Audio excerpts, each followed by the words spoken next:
When you realize how fast time is going, it should bring a sense of urgency, a sense of focus. Your assignment has an expiration date. Your time on this earth is not unlimited. God is saying to you, your hour has come. If you're going to reach your highest potential, you have to do like Jesus and set your face. You can't be distracted by things that are keeping you from your purpose. You don't have time to waste worried about what people think about you. Your time is too valuable to respond to every critic, every negative comment, try to convince people that you really are okay. Those are distractions. Everyone is not going to like you. Everyone's not going to accept you. Quit trying to convince someone to understand you that's determined to misunderstand you. Some people don't want to be for you, and that's okay. You don't need them to fulfill your destiny. You have to set your face. The people that need to be for you will be for you. God has already lined up the right people. People that will celebrate you. People that will cheer you on. People that stick with you through thick and thin. Now don't waste another minute trying to convince someone to like you, to call you, to come see you. If you have to talk them into it, they are not for you. They are a distraction. I know people that spend more time worried about what other people think about them than they do pursuing their own dreams and goals. Life is too short to try to have peace with people that don't want to have peace with you.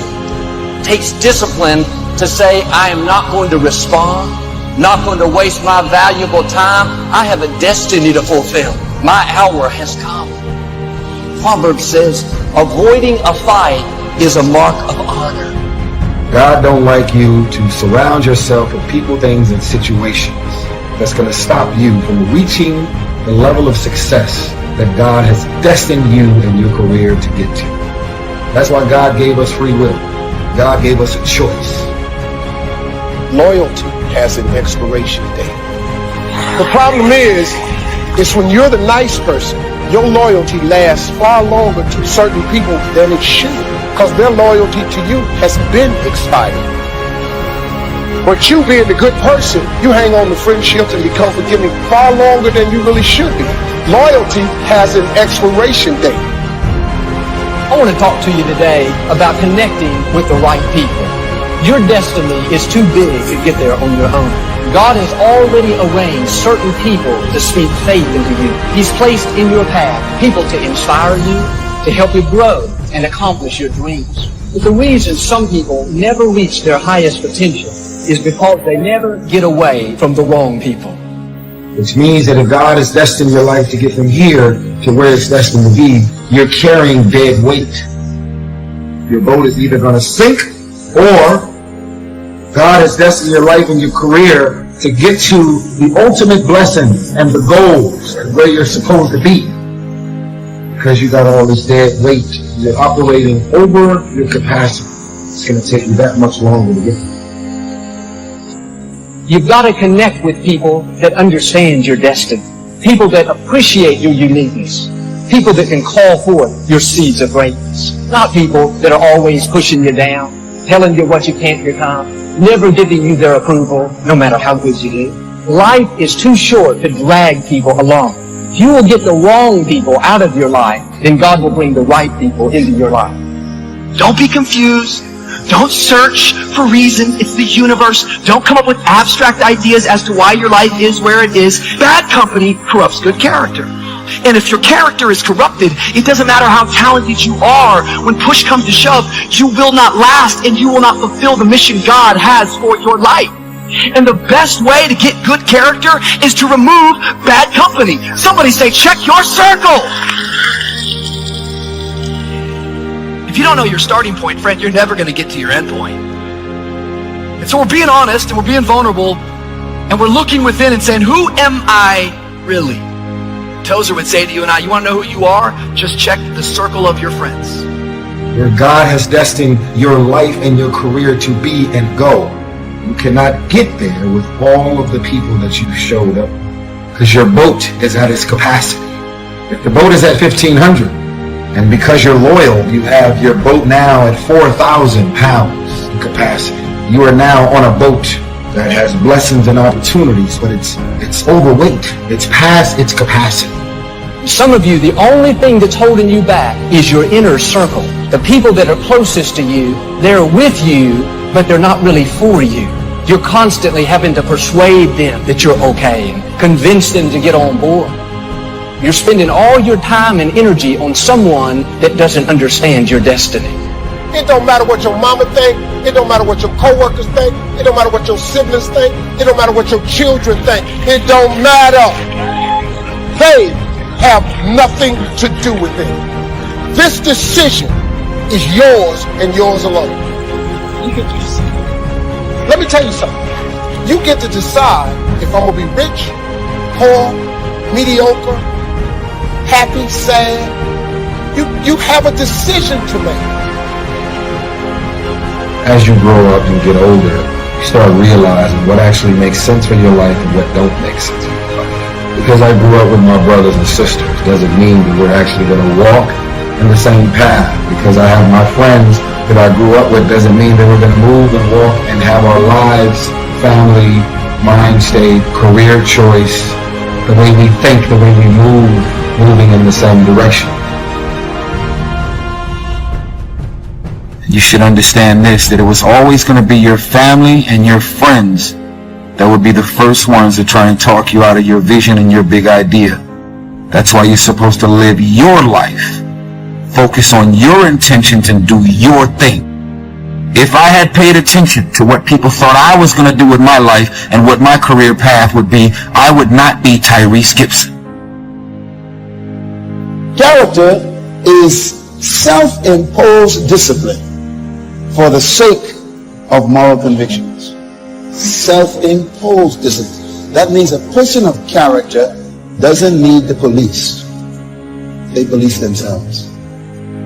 A person of character locks themselves up in the prison of their own convictions and they throw away the key. Some of y'all are loyal. Have this power struggle with this concept called loyalty. You're so loyal. You're watching your career and your life and your surroundings crash and burn because you're being loyal to those friends. They're insecure and threatened by you and anything that you do and any move that you make. They are angry, mad, and jealous and envious about anything that you have going. You hold on to things that don't make sense for the new season of your life. But because you actually know, because you're comfortable with it, you hold on to dead weight. People are in your life for a reason. Other people are there for a season. But it's important to recognize when people's seasons are over. Now, keeping in mind our idea that a courageous person is not someone who never feels fear, but who fears the right thing at the right time in the right way. What really scares people about these situations is the sense that they're going to be helpless, that all their trust was placed in somebody or something, and now they've been let down and they can't do anything. They're helpless. Take your place, make your mark, and live your life. God didn't bring you in this world to wake up and die one day and just be another person that lived and died and didn't do anything significant in this world. You're still alive. So therefore, God is not done with you. Discipline is the root of all good qualities, but you have to absolutely apply it to things outside of just waking up early. It's everything. It's working out, making yourself stronger and faster and more flexible and healthier. It's about disciplining your emotions so you can make good decisions. It's about having the discipline to control your ego so your ego doesn't get out of hand and control you. Character is sacrifice for principles. So character means you are willing to sacrifice friendship to protect your principles.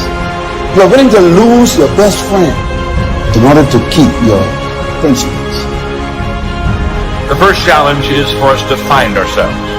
And we find ourselves when we discover our purpose. Find that purpose.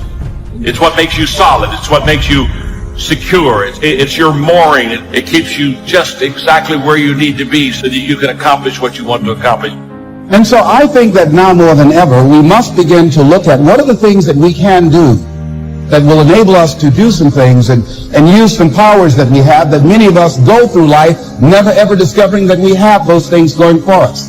And part of that, I believe, is knowing what it is your life worth. What is it that gives your life a sense of meaning and purpose? A truly confident person's belief in himself is strong enough so that he's able to believe in others. Distrust in yourself breeds distrust in everyone you meet. A confident person gives you confidence. She creates confidence in others. The strength of her character makes you a stronger character. Do you have character? Who are you with right now that you shouldn't be with? Think about it. Society is conspiring all the time in our culture to completely distract you so you never win. To just divert your focus and attention. Look over here. Look at this shiny thing. Worry about what's going on here in this war. And they get these different things on television and our phones and in our lives and just get us distracted so we never get obsessed. We never get laser focused. Ask yourself truthfully, your big goals and dreams, are you really clear on what they are? Because if you don't have that, we can't even get started. Other people will often see how God shaped you before you do. Because when you're naturally good at something, you think everybody's good at it. They're not. And when you're good at something, you just think it's a normal thing. Well, anybody should be able to do that. Well, they don't. And so other people will actually have to point it out in you. Integrity is the foundation that a successful life is built on. You can have talent, determination, but without integrity, you won't reach your highest potential. A person of integrity does the right thing when no one is watching. They give it their best whether anyone is there or not. When the temptations outweigh the benefits, that's all it takes for some very unfortunate things to start happening. In my opinion, and I think there are very few exceptions to this, a bad person is simply somebody who doesn't have enough reasons to be good. Fear kills hope. Fear. Put people in the hospital. Fear can age you, can hold you back from doing something that you know within yourself that you're capable of doing, but it will paralyze you. And I ask you a question, what is the benefit of giving up on yourself, of not stepping out on life and taking life on? What is the benefit for you? What's the plus in that? And so ask yourself what you're willing to risk. What's the price you're willing to pay? Because what most people do when they're trying to chase their dream or their big outcome, the whole time they're negotiating the price in their head. Should I continue to do it? Is it worth it? I don't know if I can continue anymore. It's getting higher, and that price is failure. And what happens is, if you don't negotiate that price in advance, it's going to steal your focus and energy and become another distraction. When you find your spiritual gift, all of a sudden it'll give you an energy that when you're in the area of your weaknesses, you get tired, don't you? But when you're in the area of your strengths, you're energized. Well, Joel, I've always been kind of negative, critical, condescending. That's just who I am. No, that's who you're choosing to be. That's not who you are. Try being kind, friendly, good-natured. You'll not only enjoy life more, but you'll go further. Decide to develop the habit right now, the habit of focusing on what's right in your world instead of what's wrong. The habit of focusing on what you do have instead of what you don't have in a situation. Because those habits form the chain of your ultimate character, of who you become and how you end up living your life. We've got to condition ourselves, because if we don't, we'll go back to the automatic state that most people live in today's society. Wisdom is a unique commodity, if indeed it can even be called a commodity. Unlike the other things people hunger for, wisdom is very hard to visualize. Books aren't wisdom. They're just pieces of paper bound together. Books can help create wisdom in people's mind, but if you look inside their heads, you won't find any wisdom there.